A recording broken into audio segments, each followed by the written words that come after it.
அஸ்ஸலாமு அலைக்கும் வரஹ்மத்துல்லாஹி வபரகாத்துஹு. ஒரு நாள் பொழுது நபிகள் நாயகம் ஸல்லல்லாஹு அலைஹி வஸல்லம் அவர்கள் தன் தோழர்களை பார்த்து சொன்னார்கள், ஒரு மனிதன் மரணித்து விட்டானேயானால் அந்த மரணித்த மனிதனுடைய உடம்பை குளிப்பாட்டுங்கள்.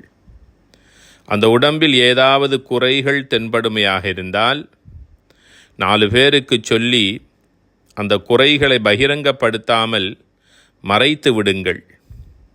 யார் ஒருவர் ஒரு ஜனாசாவை குளிப்பாட்டுகின்ற போது அதனுடைய குறைகளை மறைக்கின்றாரோ, அல்லாஹு தஆலா அவருடைய பல குறைகளை மறைத்து மன்னித்து விடுவான்.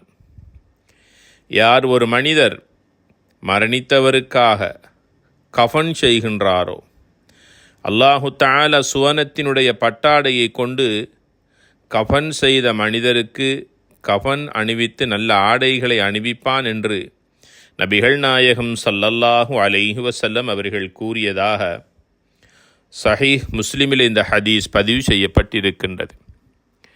ஆக அல்லாஹு தஆலா சில மக்களை கண்ணியப்படுத்துகின்றான், சில மக்களுடைய பாவங்களை மன்னித்து மறைத்து விடுகின்றான்.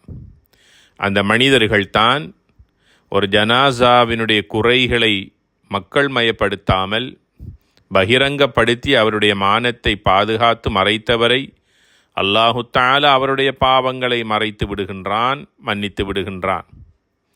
ஜனாசாவை குளிப்பாட்டியதற்கு பிறகு ஒருவர் அந்த ஜனாசாவை கஃன் செய்கின்றார்.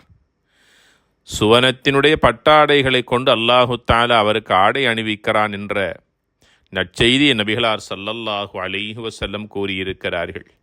எல்லாம் வல்ல ரஹ்மான் அவனுடைய மேலான அருட்பாக்கியங்களை நம் அனைவருக்கும் தந்தல்வானா.